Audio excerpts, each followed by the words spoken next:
नमस्कार मित्रांनो, good morning friends. So dear all associate, सभी लोगों का आज के इस वीडियो में मैं फिर से एक बार आप सभी लोगों का स्वागत करता हूं। दोस्तों हमने एक माइक्रो स्कैनिंग सीरीज शुरू जो कर चुके हैं, जिसके अंदर आज हम तीसरा दिन माइक्रो स्कैनिंग सीरीज का आज हम तीसरा टॉपिक देख रहे हैं और ये जानना बहुत ज़्यादा ज़रूरी है। दोस्तों ये बहुत ही इंपॉर्टेंट सीरीज मैंने शुरू कर दी है, जिसके रिगार्डिंग आज हम गैनोडर्मा लूसिडम, एक ऐसा जड़ी बूटी जिसको हम किंग ऑफ हर्ब, वनस्पतियों में राजा कहते हैं, इसका शरीर के ऊपर माइक्रो स्कैनिंग लेवल पे कैसे कैसे कौन कौन से किस तरीके से इफेक्ट होते हैं, इसका हम सीरीज ही आपके सामने शुरू कर चुके हैं। ये आपको सभी लोगों को जानना बहुत इंपॉर्टेंट है कि ये कोई साधारण चीज नहीं है। 5000 साल पुरानी जड़ी बूटी, प्राकृतिक, ये निसर्ग ने, नेचर ने दिया हुआ हमारे लिए बहुत ही प्रकृति का सबसे बेहतरीन वरदान बोला जाता है। और इसके अंदर 400 मेडिसिनल प्रॉपर्टीज भी है, 400 से ज्यादा औषधि गुणधर्म है। तो दोस्तों ये हमारे शरीर में जब भी शरीर में प्रवेश करता है तो ये किस तरीके से काम करता है, इसको बोलते हैं माइक्रो स्कैनिंग इफेक्ट। और हम एक एक टॉपिक के साथ, अभी तो हमने बहुत सारे टॉपिक आपके सामने लेकर आए थे। लास्ट के टॉपिक में हमने देखा था कि कोई भी रोग का निर्माण, कोई भी इंफेक्शन हो सकता है, कोई भी डिसीज हो सकता है, डिसऑर्डर हो सकता है, ऑर्गन फेल्यूर या कैंसर तक की भी समस्या हो सकती है, ट्यूमर डेवलपिंग जैसे स्टेजेस आ जाते हैं। तो इन सभी रोगों के निर्माण किसी न किसी एक सेल के अंदर होते हैं दोस्तों, किसी न किसी एक कोशिका के अंदर इसका शुरुआत होता है। और जब एक सेल डैमेज होने लगता है तो एक सेल से पूरा सिस्टम खराब होने के लिए कितना समय लगता है, ये हमने लास्ट के सेशन में आपको बताया था। तो मैं जरूर कहूंगा कि ये सारी सीरीज जो है वो आपको स्टेप बाय स्टेप जरूर देखना चाहिए। प्रीवियस वीडियो देखने के पश्चात ही अगला वीडियो आप देखेंगे तो आपको बहुत कुछ समझ में आ जाएगा। डायरेक्टली समझ में नहीं आता, इसलिए इसको बोलते हैं सीरीज, इसीलिए इसको कहा जाता है एपिसोड, इसलिए हमने इसको डेज बोला है। तो first day, second day, third day, इस तरीके से हम आपके सामने पेश आ रहे हैं। तो दोस्तों आप देख रहे हो यहाँ पर कि ये टॉपिक आप जरूर जाकर देखिए, माइक्रो स्कैनिंग सीरीज का सेकंड डे। आज हम तीसरे दिन के अंदर हैं। तो यहाँ पर हम आज बात करेंगे आपको कि रोग निर्माण के पश्चात आज बहुत सारी बातें मैं आज से आपके साथ शेयर करना चाहता हूँ, लेकिन थोड़ा सा समराइज कर रहा हूँ। तो माइक्रो स्कैनिंग का मतलब क्या मैंने बताया था लास्ट के सेशन में कि आपके शरीर में कोई भी रोग रातों रात नहीं होता है। उसको निर्माण होने के लिए, अगर रोग की भाषा करें, मैं किसी इन्फेक्शन की बात नहीं कर रहा हूं, मैं बोल रहा हूं डायबिटीज, हृदय रोग, कैंसर, ऐसे रोग जो अगर शरीर में आ जाते हैं तो उसको निर्माण होने के लिए 5 से 15 साल भी लगते हैं। और उसकी एक एक कोशिकाओं में गैनोडर्मा किस तरीके से माइक्रो स्कैन करता है, ये हमने थोड़ा सा बात किया था। तो यहाँ पर रोग निर्माण की पहली कोशिका की तरफ, यानी रोग निर्माण की तरफ जाने वाली पहली कोशिका, जिसको असामान्य या एबनॉर्मल सेल कहा जाता है, उन कोशिकाओं को ढूंढकर शरीर के अंदर आइडेंटिफाई करता है और फिर उन कोशिकाओं को, एबनॉर्मल सेल को नॉर्मल बनाने की ताकत ये हमारा गैनोडर्मा, ये गैनोथेरेपी रखते हैं। इसको बोलते हैं micro scanning effect cellular level पर। तो हमने सेल्यूलर लेवल पे कैसे काम किया जाता है ये हमने डे 2 के अंदर बताया था। आज जो हम आपसे डिस्कस करेंगे वो टॉपिक बहुत इंपॉर्टेंट है और आज इस कोरोना के रिगार्डिंग ये टॉपिक बहुत इंपॉर्टेंट है आपके सामने। Micro scanning effect to improve our immune system, हमारी प्रतिरक्षा प्रणाली में सुधार लाने के लिए माइक्रो स्कैनिंग का प्रभाव। यानी क्या है कि रोग प्रतिरोधक क्षमता बढ़ाने के अलावा दूसरा कोई भी विकल्प नहीं है। अगर हमने वैक्सीन लिया भी होगा तो वैक्सीन लेने के पश्चात आपके बॉडी में एंटीबॉडीज तो तैयार हो जाती है, लेकिन आफ्टर ऑल एंटीबॉडीज तैयार होने के पश्चात भी शरीर के अंदर एक इम्यूनिटी का मजबूत होना, रोग प्रतिरोधक क्षमता का मजबूत होना बहुत ज्यादा अनिवार्य है। और स्टेप बाय स्टेप आज जानेंगे कि किस तरीके से ये माइक्रो स्कैनिंग प्रभाव डालता है आपकी रोग प्रतिरोधक क्षमता को बढ़ाने के लिए, और क्या क्या इसके अंदर छुपा हुआ है इस गैनोडर्मा के अंदर, जो माइक्रो लेवल पर, माइक्रो मतलब जहां पर, माइक्रो मतलब अति सूक्ष्म, माइक्रो लेवल पर ये पहुंचाने में गैनोडर्मा हमारी मदद कर सकता है दोस्तों। इसीलिए हम इसको कहते हैं micro scanning effect to improve our immune system, रोग प्रतिरोधक क्षमता को बढ़ाने के लिए। यह बात हमेशा ध्यान में रखना है कि जिस तरीके से जब भी किसी एरिया में या किसी गांव शहर में अगर एक बड़ा दंगा फसाद हो जाता है तो कभी भी डायरेक्ट आर्मी नहीं आती है वहां पर, ना ही डायरेक्ट कमांडोज को बुलाया जाता है। सबसे पहले वहां कौन पहुंच जाता है? पुलिस। और पुलिस अगर वहां पे कमजोर पड़ जाए तो ये कम्युनिकेट करते हैं कि हम कमजोर हो रहे, तो वहां पर SRPF, CRPF भी पुलिस का ही दल है। लेकिन जब पुलिस का फोर्स कम पड़ने लगता है तो कॉल जाती है आर्मी की तरफ, यानी इसको बोलते हैं हम आर्मी आ जाती है। और आर्मी मतलब क्या है जहां पर आर्मी आकर उस दंगा फसाद को कंट्रोल करने की कोशिश करती है। अगर वहां पे आर्मी भी कमजोर पड़ जाए तो वहां पर बुलाया जाता है डायरेक्टली तीसरा डिफेंस मैकेनिज्म हमारे देश का, उसको कहते हैं कमांडोज। कमांडोज आने लगते हैं और कमांडोज उस स्थिति पर पूरी तरह से नियंत्रण प्राप्त कर लेते हैं। तो इसी तरीके से हमारे बॉडी के अंदर भी 3 लेवल डिफेंस मैकेनिज्म होता है, यह जानना जरूरी है दोस्तों। तो 3 लेवल डिफेंस मैकेनिज्म मतलब क्या है? जब भी कोई वायरस अटैक हो जाता है, इन्फेक्शन आ जाता है या कोई भी आगंतुक शरीर के अंदर प्रवेश कर देता है, तो सबसे पहले हमारे पुलिस और एसआरपीएफ दल यानी व्हाइट सेल्स होते हैं। व्हाइट सेल की भी बहुत सारे टाइप्स ऑफ व्हाइट सेल्स होते हैं। तो सबसे पहले व्हाइट सेल्स यानी हमारी पुलिस वहां पर पहुंच जाती है और उस वायरस के ऊपर अटैक करती है। उसके अंदर कुछ मेमोरी सेल्स भी होते हैं दोस्तों। अब यहां पर बात आती है कि पहले इसको आइडेंटिफाई किया जाता है कि क्या मैं इसको जानता हूं, इस आगंतुक को जानता हूं, या वायरस को किस तरीके से अटैक करना चाहिए, कौन सा शस्त्र इस्तेमाल करना चाहिए, किस तरीके से इसको हम खत्म कर सकते हैं, ये सारा जान पहचान करना ये व्हाइट सेल्स यानी पहला बचाव अस्त्र, पहला डिफेंस मैकेनिज्म ये रोल अदा करता है। कभी कभार क्या होता है कि वायरस की शक्ति जब ज्यादा बन जाती है तो ये पहले व्हाइट सेल्स को मारने लगता है। सबसे पहले हमारे व्हाइट सेल्स खत्म होना शुरू हो जाते हैं। जैसे ही व्हाइट सेल्स की कमजोरी यानी व्हाइट सेल कमजोर पड़ने लगते हैं तो हमारे बॉडी के अंदर भी एक इंट्रासेल्युलर कम्युनिकेशन होता है। जैसे आपने पहले पिक्चर में देखा था कि जब पुलिस कमजोर पड़ जाए तो आर्मी तक कॉल जाती है, आर्मी कमजोर पड़ जाए तो कमांडोज तक कॉल जाती है, इसको बोलते हैं कम्युनिकेशन। तो हमारे बॉडी के अंदर जो कम्युनिकेशन होता है उसको बोलते हैं इंट्रासेल्युलर कम्युनिकेशन।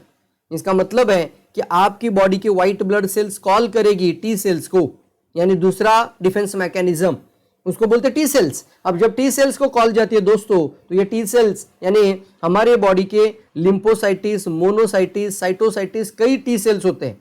टी सेल्स को साइंटिफिकली और एक भाषा में उसको किलर सेल बोला जाता है। अब ये किलर सेल के अंदर उस तरह के वायरस को या उस आगंतुक को या उस बैक्टीरिया को मारने की, पैरासाइट जो भी है, उस जो परकीय आक्रमण जो बॉडी के अंदर हो चुका है उसे खत्म करने की बहुत बड़ी क्षमता हमारे किलर सेल के अंदर, इसीलिए इसको किलर सेल भी बोला जाता है। सर ये कैंसर सेल को भी खत्म करने की क्षमता रखते हैं। लेकिन क्या होता है, कभी कभार ऐसी भी सिचुएशन है जहां वायरस की शक्ति बहुत ज्यादा पड़ जाती है, वायरस को हमारा बॉडी समझ ही नहीं पाता है, तो ये हमारे टी सेल्स को भी खत्म करने शुरू देता है। हमारे टी सेल्स भी कमजोर पड़ने लगते हैं। किलर सेल जब मरने लग जाए और किलर सेल जब कमजोर पड़ जाए तो ये किलर सेल कॉल करता है तीसरी डिफेंस मैकेनिज्म और उसको बोलते हैं मैक्रोफेजेस। मतलब पुलिस ने कॉल किया अभी आर्मी को, अब आर्मी कॉल करेगी कमांडोज को। कमांडोज यानी हमारे बॉडी के मैक्रोफेजेस सेल्स, ये सुप्त अवस्था में होते हैं। जैसे किसी भी हम देश की अगर डिफेंस मैकेनिज्म की बात करें तो सभी जगह पे हम कमांडोज को लेकर नहीं जाते। कमांडोज की जहां जरूरत है वहीं पे उनको उतारा जाता है, तब तक तो सुप्त अवस्था में अपनी प्रैक्टिस करते रहते हैं। उसी तरीके से आपके बॉडी में भी एक मैक्रोफेजेस सेल सभी जगह पर जाके जो शत्रु पर आक्रमण नहीं करते, ये सुप्त अवस्था में होते हैं। ये सोई हुई शक्ति हमारे बॉडी के अंदर है, मैक्रोफेजेस सेल्स। और ये मैक्रोफेजेस सेल को इंट्रासेल्युलरी कम्युनिकेशन हो जाता है और हमारे टी सेल्स उसको कम्युनिकेट करते हैं। और मैक्रोफेजेस सेल को जब ट्रिगर मिल जाता है तो मैक्रोफेजेस सेल्स के अंदर इतनी बड़ी पावर है कि वो किसी भी वायरस या किसी भी तरह के कैंसर या किसी भी परकीय आक्रमण के ऊपर हावी हो जाते हैं। और ये बड़ी तादाद में, बड़ी संख्या में, मैक्रो बोला जाता है, बड़ी संख्या में उस वायरस को घेर कर उसको खत्म करने की क्षमता उस मैक्रोफेजेस सेल के अंदर होते हैं। इसी को हम धीरे धीरे बोलते हैं कि इम्यून सिस्टम, इसी को हम एंटीबॉडीज, और कई तरह से हमारा बॉडी हमारी मदद करता है। तो ये हम बोलते हैं 3 लेवल का डिफेंस मैकेनिज्म। तो आइए माइक्रो स्कैनिंग का इफेक्ट समझ लेते हैं। माइक्रो स्कैनिंग समझना बहुत ज्यादा जरूरी है दोस्तों। तो माइक्रो स्कैनिंग समझने के लिए हमें माइक्रो सर्कुलेशन को भी समझना होगा, यानी गैनोडर्मा माइक्रो स्कैनिंग इफेक्ट कैसे काम करेगा। अब मान लीजिए आपके बॉडी में 3 डिफेंस मैकेनिज्म है, इसको आप वैक्सीन भी कर रहे हो, शायद आप बॉडी के अंदर एंटीबॉडीज भी तैयार हो रही है, लेकिन अगर इन सभी पावर को, यानी हमारी आर्मी है, हमारे कमांडोज हैं, ये पुलिस दल है, इनको अगर हम मासिक भत्ता या मासिक सैलरी देना बंद कर दे, इनको अगर इंसेंटिव देना बंद कर दे, हम इनको उनका पगार, उनका रिस्क अलाउंस, इनकी सैलरी अगर उनको मिलना बंद करें तो क्या ये काम कर पाएंगे? शायद नहीं। यानी इनको खाना चाहिए, इनका घर चलाना है, इनको जो जरूरत है वो इनको जरूरत से उनको पहुंचना चाहिए। तो उसी तरीके से हमारे बॉडी के जो सेल्स होते हैं उनको अच्छा ऑक्सीजन जाना चाहिए, अच्छा खून यानी ऑक्सीजन के साथ न्यूट्रिशन पहुंच जाने चाहिए, तो ब्लड के अंदर से जो सप्लाई होता है वो प्योर ऑक्सीजन और प्योर न्यूट्रिशन, प्योर ऑक्सीजन और प्योर न्यूट्रिशन हमारी कोशिकाओं तक पहुंचना बहुत ज्यादा जरूरी है। अब तो सब कुछ कंटेमिनेटेड हो चुका है दोस्तों। तो ये हम देख रहे हैं कि आजकल की हमारी लाइफस्टाइल, आजकल की हमारी जीवन शैली के कारण हमारे ब्लड सर्कुलेशन के अंदर कितना बड़ा दबाव आ रहा है। और आप देख रहे हो आज माइक्रो सर्कुलेशन को जानना जरूरी है दोस्तों। अति सूक्ष्म रक्त संचालन इसको कहते हैं। यानी क्या है, हमारे शरीर के अंदर सर से लेके पांव तक 1,00,000 किलोमीटर पाइपलाइन बिछाई हुई है। हाँ दोस्तों, फिर से सुनिए, 1,00,000 किलोमीटर इतनी लंबी पाइपलाइन आपके बॉडी के अंदर है। पूरे सर से लेकर पांव तक 1,00,000 किलोमीटर, यानी कितना, देखिए आपका एक पिक्चर में आप देख रहे हो, वो पिक्चर में हृदय अपना काम कर रहा है, तो जैसे ही सप्लाई हो जाता है खून को, तो एक दिन में हमारा जो ब्लड, हमारा जो शरीर के अंदर जो हृदय ब्लड जो होता है वो एक दिन में 1,00,000 किलोमीटर सफर करता है, ट्रैवलिंग करता है। यस दोस्तों, 1,00,000 किलोमीटर ये सफर करके आता है एक दिन में, 1,00,000 किलोमीटर। इसको ऐसे भी बोला जाए कि ये अगर हम इसको हृदय यानी एक मोटर है, या हमारे बॉडी की मोटर है, इस मोटर को निकाल कर एक टैंकर पे बिठा दो। जैसे आप इसको टैंकर पे बिठा दोगे और ये मोटर से अगर ये सप्लाई होना शुरू, तो हमारा हृदय एक दिन में एक पेट्रोल का टैंकर भर सकता है। इतना ब्लड पंपिंग करता है, कितना ब्लड पंपिंग करता है, एक टैंकर भर सकता है। इतना काम हमारा हृदय हमारे लिए करता है। तो आप देख रहे हो कि कम से कम 1,00,000 बार एक दिन में ये पंप करता है, धप धप लप धप लप धप लप धप। कितने बार कर रहा है? 1,00,000। तो ये सूक्ष्म जो पाइपलाइन है, आप सोच सकते हैं आपके 1,00,000 किलोमीटर का मतलब होता है पूरी पृथ्वी की प्रदक्षिणा हो जाती है दोस्तों। तो कितना पाइपलाइन, कितना मतलब ये ट्रैवलिंग का अगर हम देखें तो कितना बड़ा पाइपलाइन और कितना बड़ा हमारा ट्रांसपोर्ट सिस्टम बॉडी के अंदर बिठाया हुआ है। क्या इसके अंदर भी माइक्रो सर्कुलेशन होता है? हाँ बिल्कुल होता है। इसका मतलब क्या होता है? सबसे पहले आर्टरी होती है। आर्टरी मतलब देखिए, मेरी उंगली की साइज की आपकी आर्टरी है, आप भी अपनी उंगली को देखिए, तो मेरी हृदय के अंदर जो आर्टरी है वो मेरी उंगली के साइज की है। आपके शरीर की जो आर्टरी होगी वो आपके उंगली के साइज की होगी। तो आप देखना इसको एक बार, इसके बाद इसको हम कुछ वेन्स निकल कर आते हैं। आर्टरीज और वेन्स एक पार्ट होता है, और वेन्स के बाद निकल कर आते हैं कैपिलरीज, और कैपिलरीज के बाद आता है माइक्रो कैपिलरीज, अति सूक्ष्म रक्तवाहिनियां, अति सूक्ष्म ब्लड वेसल्स।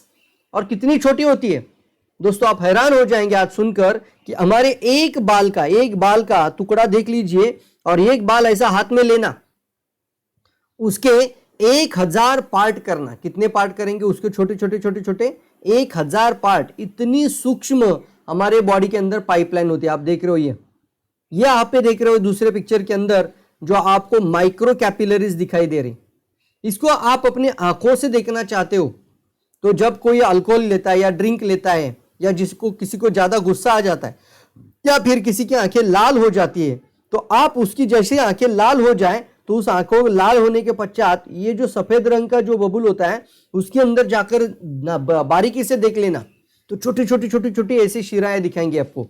कितना छोटा ब्लड सर्कुलेशन होता है। अब सवाल ये आता है कि ये 1,000 पार्ट ऑफ आवर, मतलब 1,000 पार्ट करेंगे, इतना छोटा हमारे बाल का 1,000 पार्ट करेंगे, इतनी छोटी रक्तवाहिनी, इतनी छोटी ब्लड वेसल्स आपके बॉडी में है। और ये क्या करती है? एवरीवेयर हमारे बॉडी के अंदर है, ये एवरीवेयर खून को पहुंचाने का काम करती है।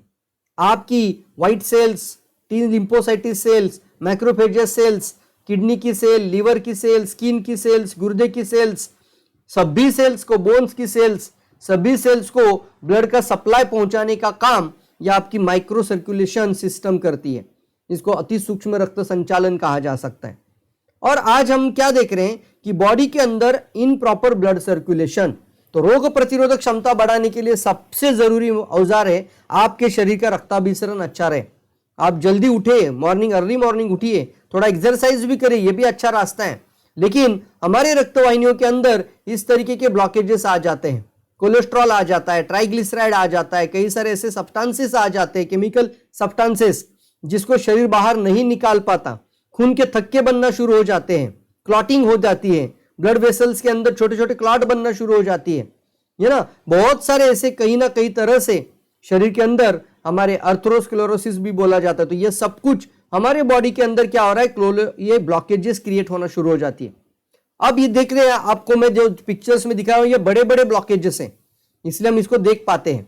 माइक्रो का मतलब वो कहते हैं अति सूक्ष्म लेवल पर आपके बॉडी में अगर ब्लॉकेजेस आ जाते हैं, कैपिलरीज के अंदर आ जाते हैं, माइक्रो कैपिलरीज के अंदर आ जाते हैं, आर्टरीज के अंदर आ जाते हैं, मेन रक्तवाहिनियों के अंदर आ जाते हैं दोस्तों, तो क्या सप्लाई आगे जा पाएगा?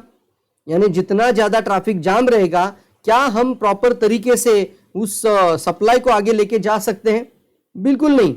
इसीलिए शायद अभी का जो सरकार है उन्होंने ग्रीन कॉरिडोर को इस्तेमाल किया है। ऑक्सीजन के सिलेंडर को जगह जगह तक पहुंचाने के लिए उन्होंने सीधा ग्रीन कॉरिडोर को इस्तेमाल किया। ग्रीन कॉरिडोर मतलब एक रेलगाड़ी, मतलब रेलगाड़ी तो कोई उसका ट्रैफिक जाम का कोई सवाल ही नहीं आता, और उसको कोई सिग्नल पे रुकना नहीं है, कोई सिग्नल नहीं रहता है। तो ग्रीन कॉरिडोर का मतलब होता है यहाँ पे ऑक्सीजन का सिलेंडर भर दिया, अब दिल्ली से पूना पहुंचाना है तो सीधा ग्रीन कॉरिडोर से डायरेक्टली स्पीड से वो स्पीड ट्रेन के माध्यम से उसको भेजा जाता है, एक्सप्रेस के माध्यम से भेजा जाता है। और हमारा सरकार ऑक्सीजन के जो टैंकर्स है वो ग्रीन कॉरिडोर से भेज रहा है। क्यों? क्योंकि पूरा का पूरा हमारे देश के अंदर का सब कुछ जो अगर हम टैंकर के भेजना शुरू करेंगे तो ये टैंकर हमारे ट्रैफिक जाम में फंसना शुरू हो जाएंगे, और इतना बुरी तरह से फंसेंगे कि समय पर ये पहुंच ही नहीं पाएंगे। ये तो आप देश को समझ रहे हो, लेकिन क्या शरीर के अंदर ऐसी सिचुएशन है? बिल्कुल है। बॉडी के अंदर भी पाइपलाइन है, बॉडी के अंदर भी कितना सारा ट्रैफिक जाम हो रहा है, कई सारे ब्लॉकेजेस आ रहे हैं, तो कैसे आपका खून सही जगह पर जल्दी पहुंच जाएगा? इसके लिए हमें चाहिए माइक्रो स्कैनिंग इफेक्ट, और इसीलिए हम कहते हैं ganoderma is a micro scanner. इसको हम आइडेंटिफायर बोलते हैं, माइक्रो स्कैनिंग आइडेंटिफायर। अब जब भी किसी को ये बोलेंगे, गैनोडर्मा का नाम ही हमने बोल दिया है आइडेंटिफायर हर्ब। कोई अगर पूछता है ये क्या है, तो ये आइडेंटिफायर हर्ब है। सवाल ये पैदा होता है कि क्या हमारे शरीर में ऐसे ऐसे माइक्रो लेवल के ब्लॉकेजेस होते हैं, 5% हो सकते हैं, 10% हो सकते हैं, इसको ढूंढना चाहिए कि नहीं ढूंढना चाहिए? मैंने लास्ट के सेशन में एक बात करी थी, आप जाके वो प्रीवियस सेशंस भी देख लेना, तो उसके अंदर मैंने ये बात करी थी कि यहां से तार के अंदर से एक एंजियोग्राफी की जाती है, उसको यहां से 1-1.5 फुट तक यहां तक धीरे धीरे वो तार को आगे आगे आगे आगे घुसेड़ दिया जाता है, और वो हृदय के अंदर आने के बाद उसके अंदर एक कलर छोड़ दिया जाता है, और उसके बाद आपका 70%, 80%, 90% ऐसा ब्लॉकेज को एक देखने की प्रक्रिया एंजियोग्राफी के माध्यम से की जाती है। ये भी होती है। दूसरी सिटी एंजियोग्राफी होती है, यानी बाहर से कैमरा लगाकर यहां से कैमरा यानी एक्सरे के जैसा आपको सिटी एंजियोग्राफी भी होता है दोस्तों। तो इससे हम देख लेते हैं कि कितना परसेंटेज ब्लॉकेज है, लेकिन दोनों स्थिति के अंदर एक्यूरेसी हम देख नहीं सकते। इसका मतलब क्या है? कभी भी हमने ये नहीं देखा है कि 72.2% ब्लॉकेज आ चुका है, या 76.8% ब्लॉकेज है, या 22.2% ब्लॉकेज। इतना कम तो शायद नहीं दिखता होगा। तो अगर 10% है, 5% है, अब एग्जैक्टली जहां शुरुआत हो रही है उसको बोलते हैं माइक्रो लेवल, उसको कहते हैं माइक्रो लेवल। तो क्या कोई मशीन या क्या कोई एंजियोग्राफी, क्या कोई स्कैनर का मशीन हमें ये दिखा सकता है? तो बिल्कुल नहीं सर। हमारे बॉडी में इतनी छोटी छोटी वेन्स होती है, तो हमें जरूरत है माइक्रो लेवल पर काम करने की। और ये कोई दवा नहीं है दोस्तों, ये तो छोटा बच्चा भी खा सकता है, प्रेग्नेंट लेडी भी खा सकता है। जिसको अपने शरीर का ख्याल रखना है, जो अपने पूरे 1 लाख किलोमीटर पाइपलाइन की सुरक्षा करना चाहता है, तो उसको जरूर खाना चाहिए। कितना खर्चा है इसका RGGL का? एक RG और एक GL अगर मैं खाऊं तो उसका 22 रुपए ज्यादा से ज्यादा खर्च आता है, 22 रुपीज मैक्सिमम, 22 रुपया से ज्यादा नहीं दोस्तों। कितनी अच्छी बात आपके पास है। और वो जाके क्या करेगी? जैसे आपके ब्लड में आ जाएगी, पहले तो आपके मेटाबॉलिज्म में आ जाएगी, डाइजेस्ट हो जाएगी, और फिर गैनोडर्मा के मॉलिक्यूल्स, गैनोडर्मा के जो औषधि बायोएक्टिव एलिमेंट्स हैं वो सर्कुलेट करेंगे, हमारे खून के अंदर पहुंच जाएंगे।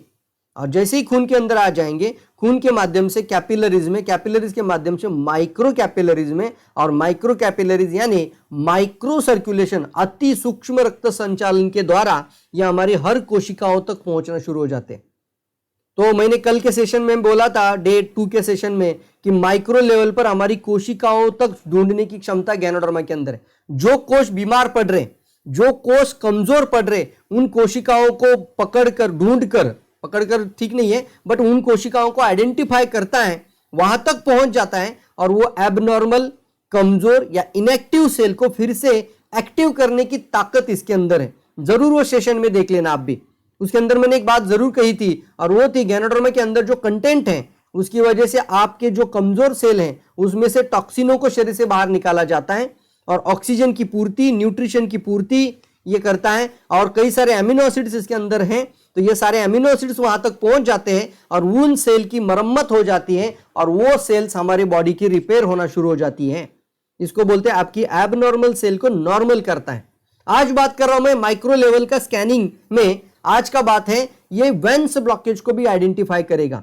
और इम्यूनिटी बढ़ाने के तौर पर अगर बात करें कोरोना के रिगार्डिंग, तो आपके बॉडी का रक्ताभिसरण सिस्टम बहुत अच्छा होना चाहिए और इसके लिए आपको गैनोडर्मा जरूर खाना चाहिए। कोई दवा नहीं है दोस्तों, एक प्राकृतिक जड़ी बूटी है, फूड है। मेरा पिछले 16 साल का अनुभव के साथ मैं ये वीडियो आपके सामने लेकर आ रहा हूं। आप इसके कई सारे डिटेल्स विकिपीडिया में लेकर आ सकते हैं। रोज आरजीएल खाना शुरू कर देना। इससे क्या होगा, आपके सर से लेकर पांव तक, हमें पता नहीं ना कहां पे ब्लॉकेज है, क्या कोई बोल सकता है? सिर्फ एक हार्ट का एंजियोग्राफी देखने के लिए कितना पैसा लगता है ना, कितना पैसा चला जाता है, लाखों रुपए लोग खर्चा भी कर रहे हैं। तो दोस्तों मैं सवाल आपको पूछ रहा हूं कि आपके पूरे बॉडी की स्कैनिंग करना है तो उसका खर्चा कितना होगा? सर मुझे एक सवाल का जवाब दीजिए आप मुझे। 1 लाख किलोमीटर पाइपलाइन बॉडी के अंदर है, उसकी स्कैनिंग करने का खर्चा कितना होना चाहिए?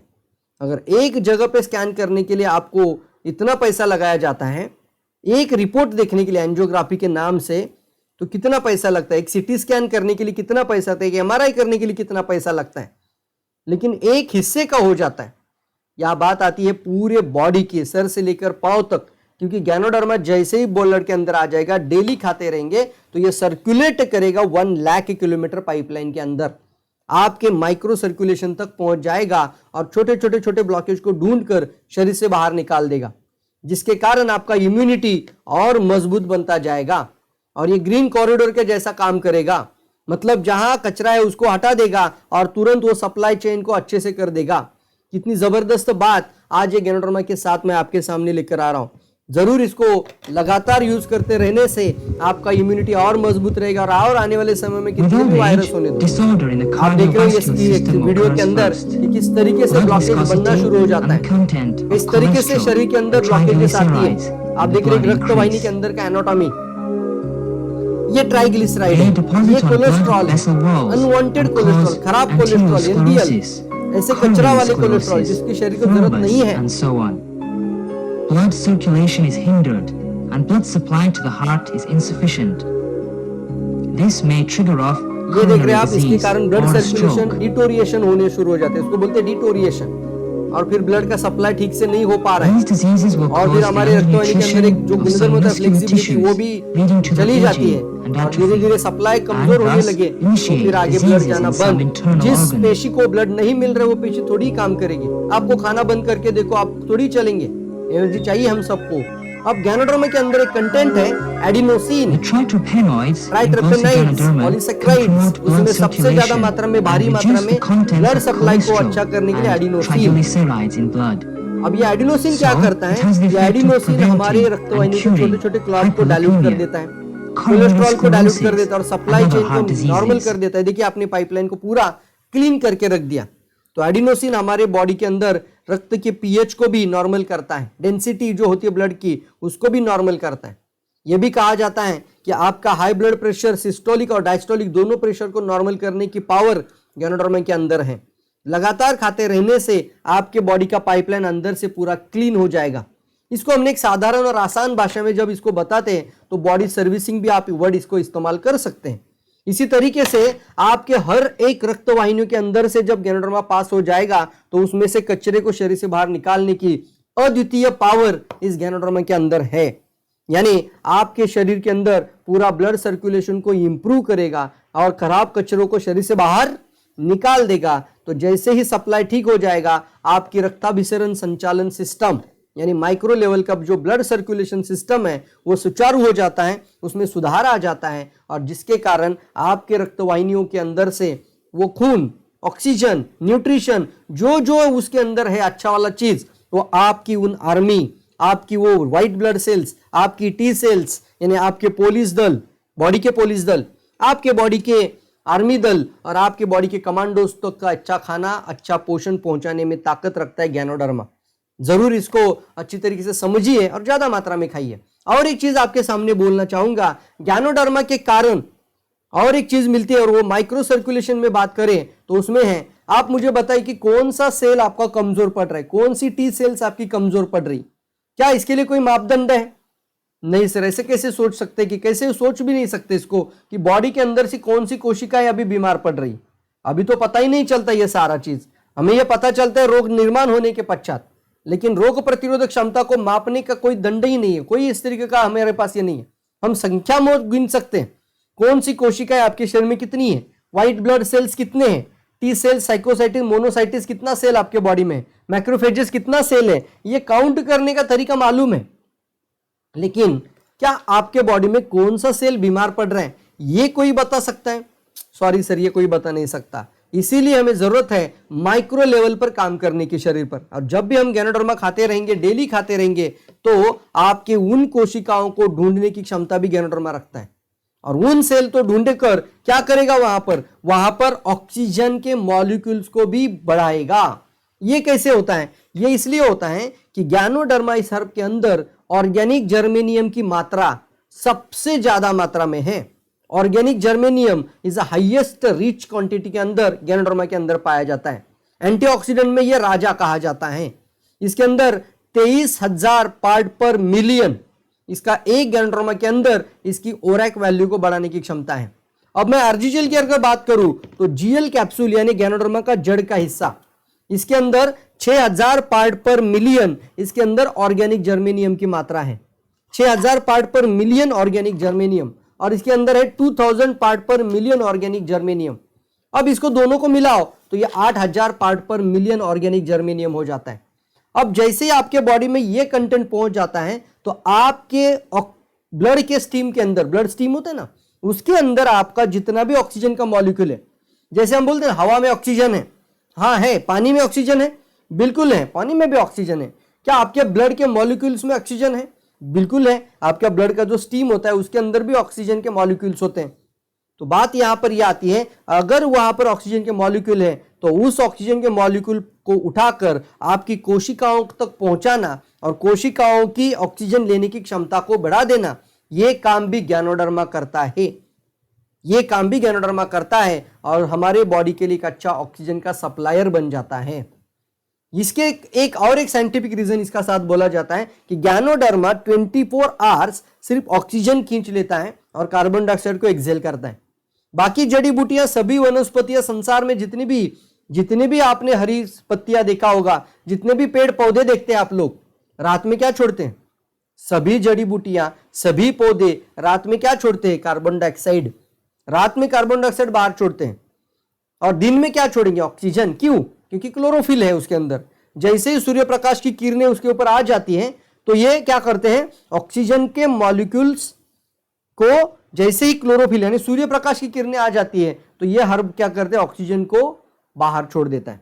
अब जैसे ही सूर्य प्रकाश की किरणें बंद यानी रात हो जाती हैं तो वहां पर आपके शरीर में से उन जड़ी बूटी, उन पत्तों से कार्बन डाइऑक्साइड बाहर निकल जाती है। लेकिन सर ये जो गैनोडर्मा मेरे हाथ में अभी है, इसके अंदर क्लोरोफिल है ही नहीं है, इसलिए इसको बोला जाता है किंग ऑफ हर्ब, जड़ी बूटियों में राजा है। अलग ही है कुछ तो इसके अंदर, ये राजा के जैसा ही दिखता है। और साथ ही साथ दोस्तों इसके अंदर ना ही क्लोरोफिल है और ना ही इसको सूर्य प्रकाश की भी जरूरत होती है जीवन जीने के लिए। ये ऐसी जड़ी बूटी है जो 24 आवर्स ऑक्सीजन को ही इनहेल करती है और कार्बन डाइऑक्साइड को छोड़ती है। जब एक हर्ब के अंदर 24 आवर्स 24 घंटे ऑक्सीजन लेने की क्षमता है तो आप सोचिए दोस्तों, ये सबसे भारी मात्रा में ऑक्सीजन खींचने वाली हर्ब है। अब जैसे इसका सेवन हम डेली करना शुरू कर देते हैं तो जैसे रोज इसका सेवन करेंगे, रोज एक आरजीजीएल सुबह दोपहर शाम, 2 सुबह 2 दोपहर 2 दोपहर, इस तरीके से एक GL minimum dose, 1 pair 2 pair 3 pair, दिन में 3 बार कम से कम ये भी लेना शुरू कर दो। या फिर आप जीएल की मात्रा भी ज्यादा ले सकते हो जिसके अंदर ऑर्गेनिक जर्मेनियम ज्यादा है। इसके अंदर 2000 ppm है, इसके अंदर 6000 पार्ट पर मिलियन है। तो ये हमारे लिए ऑक्सीजन के सबसे पावरफुल पावर हाउस है जीएल कैप्सूल, सबसे हाईएस्ट रीच में है जीएल कैप्सूल के अंदर। और आरजी के अंदर है टॉक्सिनों को बाहर निकालना, विषैले तत्वों को साफ करना, और थोड़े मात्रा में इसके अंदर ऑर्गेनिक जर्मेनियम भी है। अब यहां पर एक बात आती है, जैसे हम इसको सेवन करते हैं दोस्तों, आपके कोशिकाओं की ऑक्सीजन लेने की क्षमता, आपके कोशिकाओं की ऑक्सीजन एब्जॉर्ब करने की पावर, उसको बोलते हैं ओरैक वैल्यू, इसको ये बढ़ा देता है। हाँ दोस्तों, ये जानना बहुत इंपॉर्टेंट है। और आपके सामने मैंने पिक्चर्स भी दिखा रहा हूं, यहाँ पर ganoderma, ginseng, green tea, kiwi food, tomatoes, फिर ब्लूबेरीज, इन सभी का आपको ऑक्सीजन का मॉलिक्यूल कितना है वो बताया है। और आप देख रहे हो एलोवेरा भी है, गार्लिक भी है, बहुत सारी चीजें हैं, लेकिन सबसे दुनिया में हाईएस्ट नंबर अगर देखा जाए तो दुनिया में सबसे ज्यादा मात्रा में ऑक्सीजन शरीर को प्रोवाइड करने वाली जो वनस्पति है वो है गैनोडर्मा लुसिडम, किंग ऑफ हर्ब, जड़ी बूटियों में राजा। तो बताइए मुझे, अगर उन कोशिकाओं को ऑक्सीजन का सप्लाई मिलना शुरू हो जाए, वो कोशिकाएं ज्यादा मात्रा में ऑक्सीजन ग्रहण करना शुरू कर दे, तो वो कोशिकाएं फिर से नॉर्मल बन जाती है, एक्टिव बन जाती है और फिर से काम करना शुरू कर देती है। इसी कारण से कैंसर जैसी सेल के अंदर भी गैनोडर्मा के हायर डोज के कारण बहुत सारे बदलाव हमने देखे हैं। ये बहुत जबरदस्त स्टडी है सर, इसको तो मैं एक एक टॉपिक के साथ आपके सामने लेकर आना चाहूंगा। एक एक वीडियो ज्यादा लंबी ना हो, इसलिए मैं आपके सामने छोटे छोटे टॉपिक के साथ बात करूंगा। आज मैंने बात किया है micro scanning effect in improve our immune system. और आपको अभी समझ में आया होगा कि अगर माइक्रो सर्कुलेशन ही ठीक नहीं है, ब्लड सर्कुलेशन ही ठीक नहीं है, तो प्रतिरोधक क्षमता कैसे ठीक हो जाएगी। वैक्सीन लेने से थोड़ी आपका बॉडी का ब्लड सप्लाई अच्छा हो गया है, वैक्सीन लेने से एंटीबॉडीज ठीक हो गए। मैं वैक्सीन के खिलाफ नहीं बात कर रहा हूं, वैक्सीन तो शरीर को अगर चाहिए तो जरूर लीजिए। वैक्सीन के साथ हमें चाहिए इस तरीके का एक पावरफुल प्रोडक्ट जो प्राकृतिक है, कोई भी खा सकता है और आपकी प्रतिरक्षा प्रणाली में सुधार लाने में बहुत कारीगर मदद कर सकता है। और सबसे पहला है बॉडी का पाइपलाइन को क्लीन करना, और दूसरा है ऑक्सीजन मॉलिक्यूल्स को कोशिकाओं तक पहुंचाना, यानी ग्रीन कॉरिडोर के जैसा ये ऑक्सीजन का सप्लाई आपके कोशिकाओं तक लेकर जाता है, इसीलिए इसको बोलते हैं न्यूट्रिटिव प्रॉपर्टी। बहुत जबरदस्त इन सभी चीजें इसके अंदर है दोस्तों। तो आज आपको समझ में आया होगा इतना तो कि माइक्रो स्कैनिंग इफेक्ट यानी अति सूक्ष्म लेवल पर, जहां अति सूक्ष्म बहुत ही माइक्रो लेवल पर जाकर गैनोडर्मा कैसे काम करता है। यह हमारा आज का सीरीज का तीसरा वीडियो था। मैं आप सभी लोगों को जरूर धन्यवाद देना चाहूंगा। आप इस तरीके से लगातार इस यूट्यूब चैनल में बने रहिए।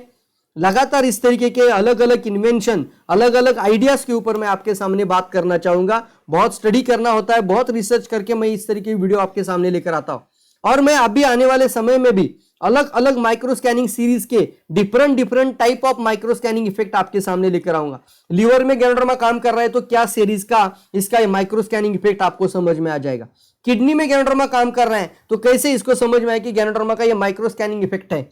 ये जानना बहुत ज्यादा जरूरी दोस्तों। तो एक एक टॉपिक के अंदर आप आने वाले समय में बरकरार रहिए। और यहां से मैं जरूर कहूंगा आप सभी लोगों को कि जहां से भी आपको ये उपलब्ध हो जाए, DXN कंपनी दुनिया की एकमात्र ऐसी कंपनी है जो लार्जेस्ट गैनोडर्मा प्रोडक्शन करती है और खुद का फार्म भी है। खुद की खेती होने के कारण खुद की क्वालिटी अपने हाथ में रखती है और खुद का फार्मिंग, खुद का मैन्युफैक्चरिंग, सब कुछ खुद का है।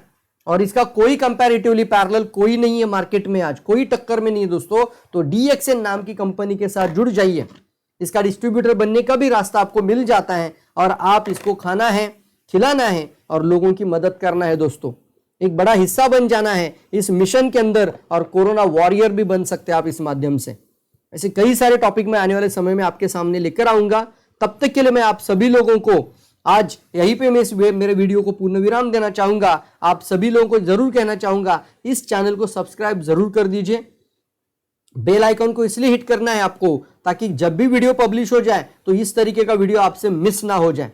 आशा करता हूं ये वीडियो आपको जरूर अच्छी लगी होगी। तो मिलते हैं अगले किसी वीडियो के अंदर माइक्रो स्कैनिंग इफेक्ट के माध्यम से। इस सीरीज को जरूर सब्सक्राइब कर लीजिए और सारे के सारे वीडियो कंटिन्यूअसली लगातार देखते रहिए ताकि आपका नॉलेज भी आप अपग्रेड कर पाए और सोसाइटी में कई लोगों की आप मदद कर पाए। So thank you very much, thank you all of you. मिलते हैं फिर अगली वीडियो के अंदर। Thank you all.